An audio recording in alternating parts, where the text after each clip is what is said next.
नमस्कार, मैं अर्पित आप सभी का स्वागत करता हूं हेल्थ फर्स्ट में। दर्शकों, हर हफ्ते हम आपके लिए लेकर आते हैं आपकी बीमारी का इलाज। इस बार बात करेंगे वैक्सीनेशन यानी कि टीकाकरण की, आपके इस पसंदीदा कार्यक्रम हेल्थ फर्स्ट में।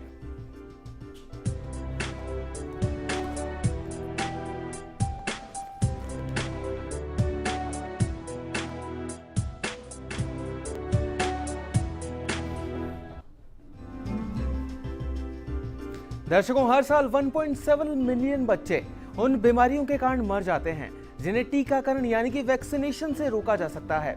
जिन बच्चों को सही समय पर टीका लग जाता है वे उन खतरनाक बीमारियों से सुरक्षित होते हैं जो बच्चों में आगे चलकर परेशानी और या फिर मौत का कारण बन सकती है। टीकाकरण कितना जरूरी है, कितने समय पर करवाना जरूरी है और किन बीमारियों का वैक्सीनेशन बच्चों में जरूरी है, बताने के लिए हमारे साथ हमारे स्टूडियो में मौजूद हैं डॉक्टर अशोक गुप्ता, जो कि शिशु रोग विशेषज्ञ हैं। डॉक्टर साहब, आपका बहुत बहुत स्वागत है हमारे कार्यक्रम में। धन्यवाद। तो दर्शकों, अगर इससे संबंधित आपको भी कोई समस्या और उसका आप समाधान जानना चाहते हैं तो आप भी हमें कॉल कर सकते हैं। हमारा नंबर लगातार आपकी टीवी स्क्रीन पर फ्लैश हो रहा है। डॉक्टर साहब, सबसे पहले तो आज हम वैक्सीनेशन पर चर्चा करने के लिए यहाँ पर मौजूद हैं, तो मैं आपसे जानना चाहूँगा वैक्सीनेशन जो होता है ये होता क्या है? वैक्सीनेशन का हिंदी नाम टीकाकरण है और टीकाकरण का मकसद ये है कि बच्चे में कोई बीमारी नहीं उत्पन्न हो, उससे मतलब बीमारी को रोकने का एक तरीका है।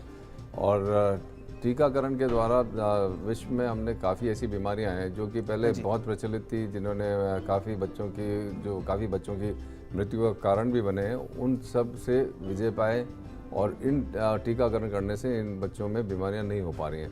और इसमें खास तौर से वो हैं सारी संक्रामक रोग हैं जिनको हम उपचार करना में बहुत दिक्कत आती है और उनकी वजह से बच्चों की मृत्यु दर भी ज़्यादा रहती है। जी डॉक्टर साहब से जानना चाहूँगा वैक्सीनेशन की जो प्रक्रिया है ये किस तरह होती है, किस तरह काम करता है वैक्सीनेशन और कितना ज़रूरी है खासतौर पर बच्चों के लिए?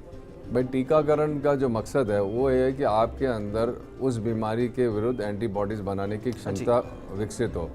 जब आप टीका लगाते हो तो टीका लगाने पर आपके अंदर एक एंटीजन नाम की चीज़ शरीर में प्रवेश करती है और वो एंटीजन ऐसा एंटीजन है कि जो बीमारी नहीं पैदा कर सकता पर उस एंटीबॉडी पैदा करता है जो कि आपको बीमारी से बचाता है और ये हमारे सेल की मेमोरी में स्टोर हो जाता है।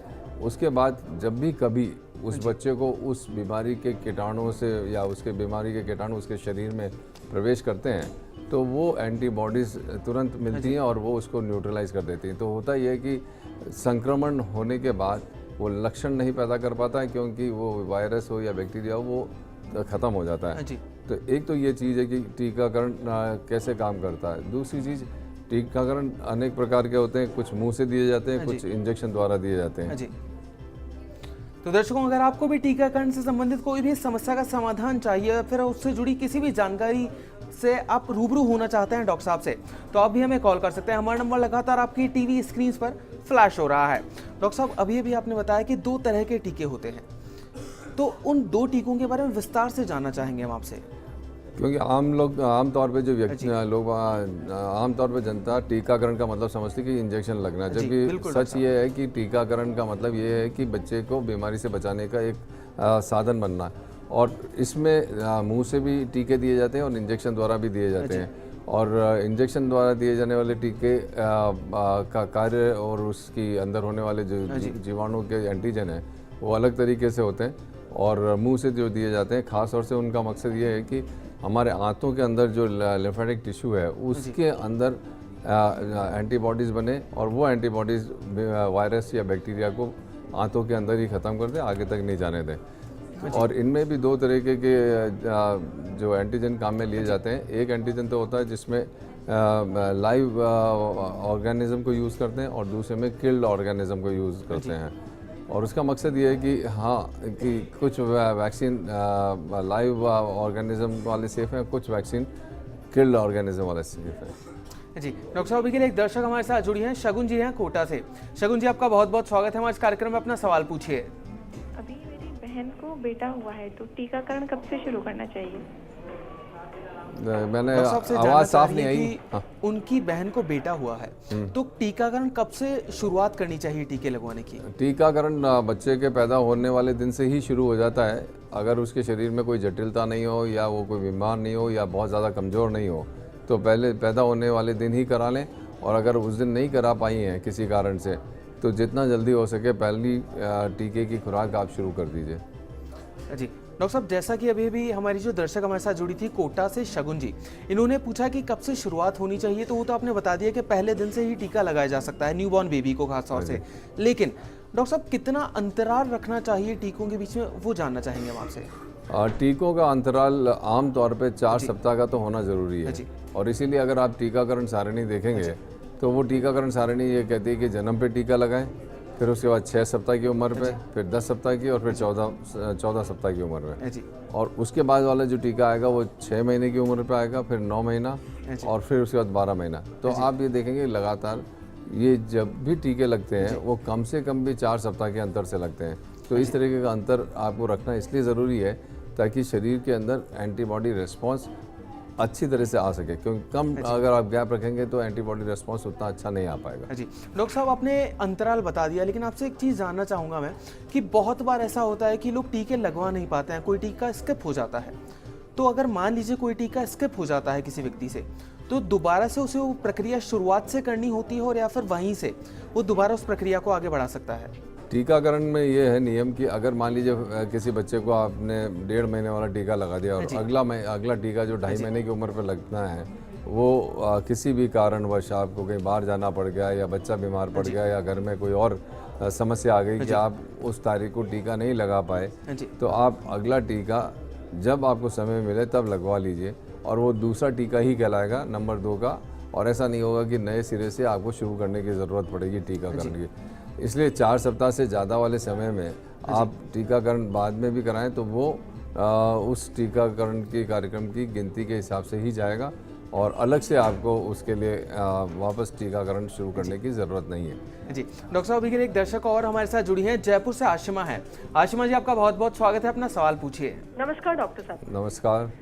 सर, मेरा ये सवाल था, मेरा बेटा है 5 साल का, लेकिन हमने 2 साल के बाद उसके टीके नहीं लगवाए, तो क्या अब वो टीके हम लगवा सकते हैं? हाँ बिल्कुल, अभी जैसे मैं पहले भी बोल रहा था कि आपको अब टीके लगवा लेने चाहिए, और ये ज़रूर है कि अब आपको टीकाकरण का जो भी नया कार्यक्रम आया है उस हिसाब से नए सिरे से अपने बाकी बचे हुए टीकों के लिए एक कार्यक्रम और रूपरेखा बनवानी पड़ेगी, ताकि वो सही समय पर लगें और सही और सारे टीके लग सकें उसको।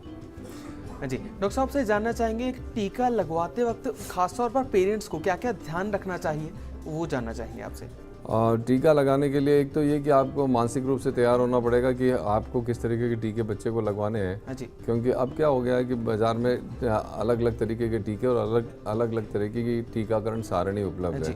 तो इसलिए आपको पहले समझना होगा कि आपके बच्चे के लिए कौन से टीके ज़रूरी हैं और ये टीके कहाँ लगाए जाएँ, और वो इसलिए ज़रूरी है क्योंकि टीकाकरण एक बहुत महत्वपूर्ण तरीका है बच्चे की स्वास्थ्य को बनाए रखने के लिए, और इसलिए आपको ये समझना ज़रूरी कि आप टीकाकरण जहाँ भी लगाएं वो ऐसा सेंटर होना चाहिए जहाँ कोल्ड चेन अच्छी तरह से मेंटेन होती हो, यानी कि आपकी टीका सही तापमान पे हमेशा रहता हो ताकि वो ख़राब ना हो।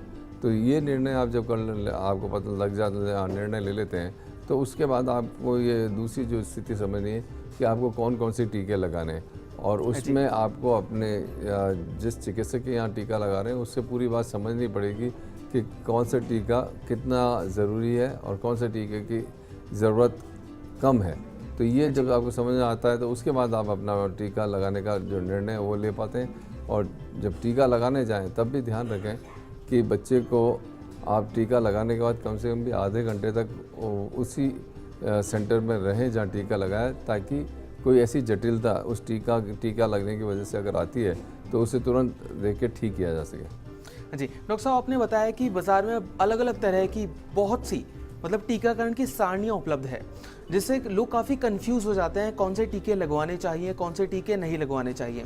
तो मैं आपसे जानना चाहूँगा कि बच्चों में खास तौर से कौन कौन से टीके वो हैं जो कि लगने ही चाहिए, बहुत ज़रूरी हैं, वो बताएं हमारे सारे दर्शकों को। टीकाकरण सारणी में एक चीज़ तो ये है कि भारत सरकार ने एक टीकाकरण कार्यक्रम चला रखा है, वो तो आपको लगाने ही है। एक तो वो सारे निःशुल्क हैं, बगैर पैसे के लगते हैं, और वो आसानी से उपलब्ध हैं, शहर के हर कोने में डिस्पेंसरीज में ये लगते हैं। तो एक तो ये कि आप चाहें तो आप सरकार के द्वारा दिया गया जो टीकाकरण कार्यक्रम है उसमें जो टीके लगाने के सरकार की रिकमेंडेशंस हैं उसको आप फॉलो कर लें। और उसमें जन्म पे वो BCG लगाते हैं, पोलियो लगाते हैं और हेपेटाइटिस बी देते हैं, और उसके बाद पोलियो DPT, हेपेटाइटिस बी और हिब, और साथ में पोलियो। तो ये 1.5, 2.5 और 3.5 महीने पे चलता है। 3.5 महीने पे हमें इंजेक्टेबल पोलियो भी देना पड़ता है जी, और 9 महीने पे जाके आपको खसरे का टीका लगता है। तो ये एक स्टैंडर्ड टीकाकरण सारणी सरकार की, भारत सरकार की, और उसको वो आसानी से और सब जगह निःशुल्क उपलब्ध है जी। अब दूसरी तरफ क्या है कि टीकाकरण सारणी हमारे यहाँ पे इंडियन एकेडमी ऑफ पीडियाट्रिक्स यानी कि शिशु रोग विशेषज्ञों की जो राष्ट्रीय संस्था है उनके द्वारा दी गई है, उसमें और इसमें थोड़ा अंतर है। इसमें टीके वो भी काम में लिए जाते हैं कि जो एक बीमारी के लिए काम आते हैं, या जो कम मरीजों को ऐसे हैं जिनमें इसकी बीमारी के मरीज भी कम हो, पर उनका रिकमेंडेशंस हैं, तो वो उसमें उस सारणी में है। और इसीलिए आपको समझना पड़ेगा कि कौन कौन से टीके हमें अपने बच्चों को लगाने हैं, किस टीके से कितना फ़ायदा होने वाला है, क्या वो कॉस्ट इफ़ेक्टिव है या नहीं है। उस हिसाब से अभिभावकों को प्लान करना पड़ेगा कि कौन से टीके काम मिले। जी डॉक्टर साहब, अभी के लिए एक और दर्शक हमारे साथ जुड़ी हैं, आसमा जी हैं जयपुर से। आसमा जी, आपका बहुत बहुत स्वागत है, अपना सवाल पूछिए।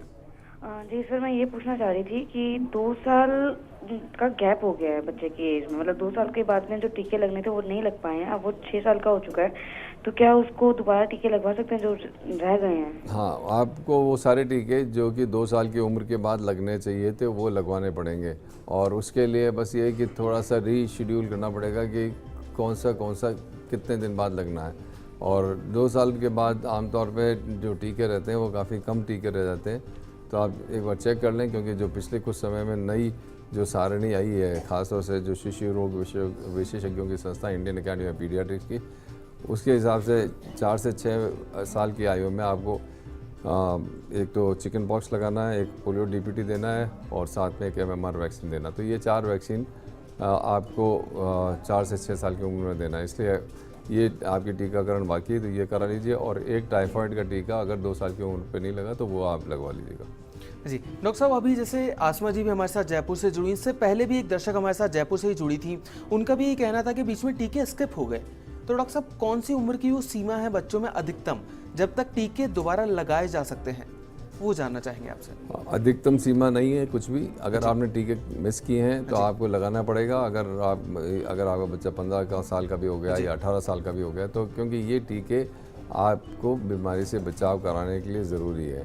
और यहाँ एक चीज़ और मैं बताना चाहूँगा कि जैसे हमारे यहाँ से काफ़ी बच्चे विदेश में पढ़ने जाते हैं, खासतौर से अमेरिका वगैरह, तो वो जब कॉलेज एडमिशन के लिए जाते हैं उन सबको हमारे पास वापस आना पड़ता है और उनकी टीका सारणी बनवा के ले जानी पड़ती, क्योंकि बाहर आपको सारे टीके लगे हुए होना ज़रूरी है, उससे बगैर आपको कॉलेज में एडमिशन नहीं मिलता है। और जो ये टीके सारे लगे होने चाहिए उनका प्रूफ भी मांगते हैं वो लोग, और उस प्रूफ में ये है कि आपको उनके ब्लड में एंटीबॉडी लेवल टेस्ट करके देना पड़ता है। तो ये है कि टीकाकरण किसी भी आयु तक ज़रूरी रहेगा, और आपने अगर पहले मिस किया है तो अब आप लगा सकते हैं, और सारी दुनिया में इसको लगाया जाता है। जी दर्शकों, फिलहाल के लिए वक्त तो चला एक छोटे से ब्रेक का, पर आप कहीं मत जाइएगा क्योंकि जल्द वापस लौटते हैं हेल्थ फर्स्ट में।